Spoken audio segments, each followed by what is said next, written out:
And that something just might change your life and actually make a damn difference in my life. You're going to want to pay attention to this one. Hey everybody, David Nagel. You're going to love this episode. When you're in a sales situation, you have to understand something that's extremely important that I think if a person knew right up front when they first started learning sales, it would really help them speed up their skill set much, much quicker. And for people that struggle with sales, once you understand this, it's literally going to help straighten your sales out quite a bit, and it'll allow you to get to mastery a lot faster also. So the first thing is this.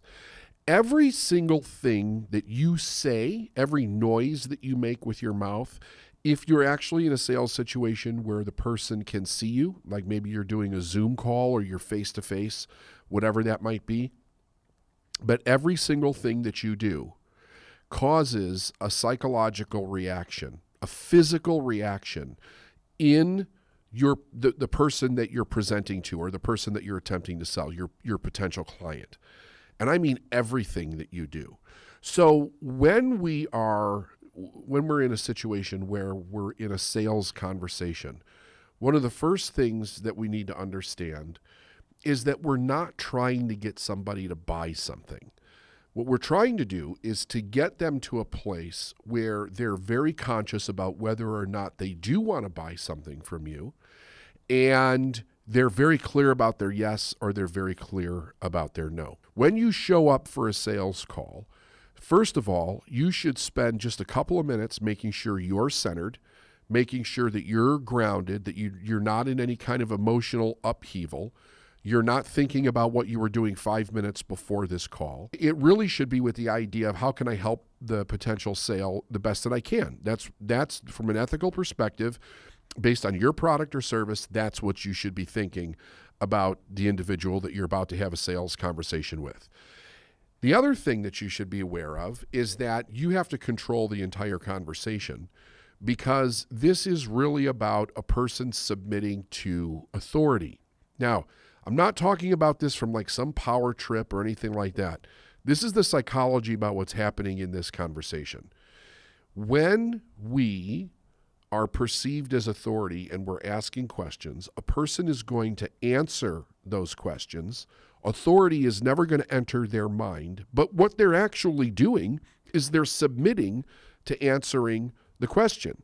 So when I say this, don't think about a power trip in your head, because that's not what it is. It's understanding based on how a person is raised and their model of the world, how they're actually showing up to answer a question.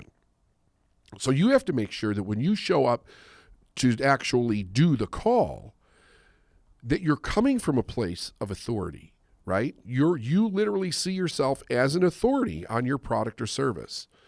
And you handle yourself in a very professional way. And I remember one thing that you said, and I didn't ask for your help at the time, which led to my short stint as a salesperson in the company. It is the idea that sales is not something you do to someone. It's something you do for them. You're offering up a service. And one of the interesting things from the episode that you talked about was, you're not trying to get someone to buy something from you. You might think that's what it is. Really, you're getting them to a place of clarity in either a yes or a no. And even though no doesn't help your bottom line, that no helps that person, and you can feel good knowing that you helped that person, and karmically, that's going to come back to you. Wouldn't you agree? I 100% agree with that. Yeah, and that shift right there, that you're doing it for them, not to them, I think it's extremely powerful. Yes. When you say this is something you do for them, not to them, if you really take that in, it totally changes the perception of what you're doing in a sales conversation. And if you can get that far, you can start to really learn how you're actually doing a service to a person, as long as you're not coming from this place of, I have to make this sale, which is the worst, because it makes you miserable. You never make as many sales as you want.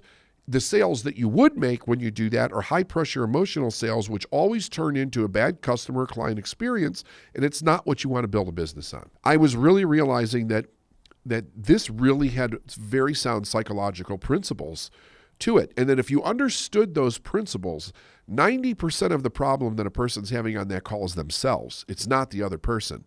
It's what you're being or doing on that call that's causing this person to react in such a way that you can't figure out what they want. You can't figure out if they really want it, if they really have the money, if they can pay for it. And that's where a person starts chasing ghosts on the call. Because the other person, the person who's sitting in the position of being the buyer, because they can't tell you no, they start making up excuses. I'll call you back. I got to check with my wife. I got to check with my husband. I got to check with the boss. I'm not the person that actually makes the decisions when they are the person that makes the decisions. But what's the problem? The problem for real is they don't feel comfortable in telling you the truth. I want a person comfortable right from the time we make the appointment to be able to say no to me.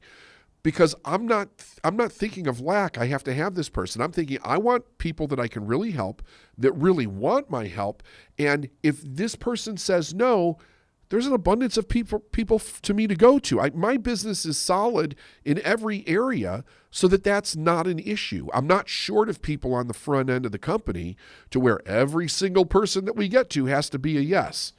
Yeah, that's why I love this organization so much, is because what you've built it and what you've created as far as a culture is you're not looking to drag anybody in, because you've said numerous times, you drag them in, you got to drag them around, and that's not who you want. There's no heavy-handed sales tactics that happen with your company because it's just more work on your end of things, trying to reconvince them that, they need you. You don't need them as much as they need you. And if it's a no, God bless you. That's what we want. We are in the business of getting you clear. And that's coming from a place of, we want what's best for you, and we want to get you to a yes or a no. And no's are every bit as impactful as the yeses are for us. Absolutely. Because at least they know, and you know, that it's a clean break. You have an amazing story. I mean, you came from a very interesting past. How were you able to make that transition? Tell us where you started. The other day, I was showing some of my employees who are remote a Google Maps view of where I grew up, like literally the dirt road that I grew up on. And they were kind of chuckling because they said, when you said that it was the middle of a field, I didn't believe you, but it really is. It's wide open spaces. And I grew up with a mom and dad who I'm one of 4 children, I'm the second in line. And my parents got married right out of high school. My mom was still 17. And over time, my dad developed a very serious alcohol problem. So we moved from Arkansas, then we moved to Kansas in the middle of the night when I was in kindergarten. And it was a very dangerous environment a lot of times because of the dynamic between my parents and the fact that my mom felt so unsafe. And then over time, I came to realize how abused I was. I was put into foster care because of some severe physical abuse. The emotional abuse was worse, and eventually got put into foster care for a short stint. I was put in foster care. I skipped play practice and went to Sonic with friends instead and got reported as a runaway. And there I found myself in lockup for runaway bad kids. Wow. And this is at 15. This is when I was 15. So, and I'd never cheated on a test, I had forged my mom's signature on my clarinet practice card a few times. You hardened criminal, you. Exactly. It's like, nobody wanted to hear that anyway. I was not a talented clarinetist.